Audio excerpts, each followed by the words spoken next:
Pemirsa, pemerintah berencana akan menerapkan pola hidup baru pasca pandemi COVID-19. Penerapan new normal ini akan dilakukan bertahap dan mengikuti kondisi wilayah masing-masing.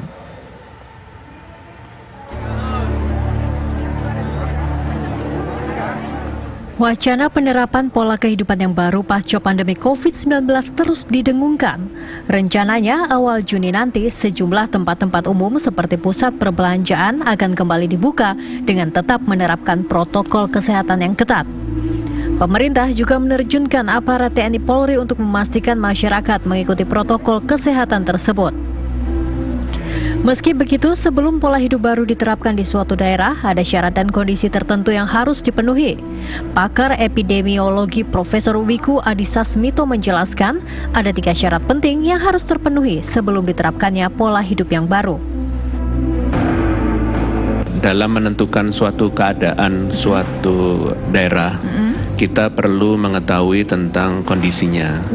Dan seperti rekomendasi dari WHO, setiap negara perlu menetapkan sebuah indikator kesehatan masyarakat untuk menentukan apakah daerah itu siap untuk melakukan kegiatan aktivitas sosial ekonomi berikutnya. Sebenarnya yang kita nilai adalah 3 aspek utama dari kesehatan masyarakat. Pertama adalah gambaran epidemiologi.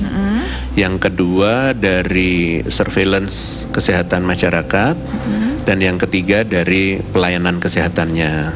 Jadi dari nanti 3 angka ini kita akan keluar nanti cerita bahwa daerah ini dianggap sudah amankah atau barangkali masih bermasalahkah berhubungan dengan COVID-19, begitu? Ya, betul. Jadi kalau boleh saya jelaskan satu persatu.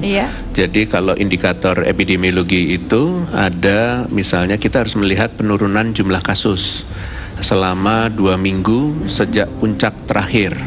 Jadi ini kan gambarannya setiap daerah pasti berbeda. Kabupaten kota punya gambaran berbeda, dan provinsi juga punya gambaran berbeda. Yang dianggap sudah bagus kalau seberapa jauh turunnya, Prof? Mereka bagus apabila selama 2 minggu sejak puncak terakhir itu targetnya 50% penurunannya. Jadi kalau nambah kasus baru pun misalkan biasanya 100 udah tinggal 50 begitu, atau bagaimana hitungannya? Jadi kalau tidak menurunnya 50% selama 2 minggu itu belum bisa dianggap baik. Belum bisa dianggap baik. Maka dari itu harus seluruh masyarakat dan pemerintah betul-betul menurunkan kasusnya dengan cara protokol kesehatan tentunya. Pasti kalau orang menjalankan protokol kesehatannya secara kolektif, pasti jumlah kasusnya juga akan turun. Dengan sendirinya. Penerapan pola hidup baru yang rencananya akan dimulai awal Juni ini dilakukan bertahap dan tidak serentak, mengikuti kondisi di wilayah masing-masing. Kembali beroperasinya pusat perbelanjaan juga diikuti protokol kesehatan yang ketat.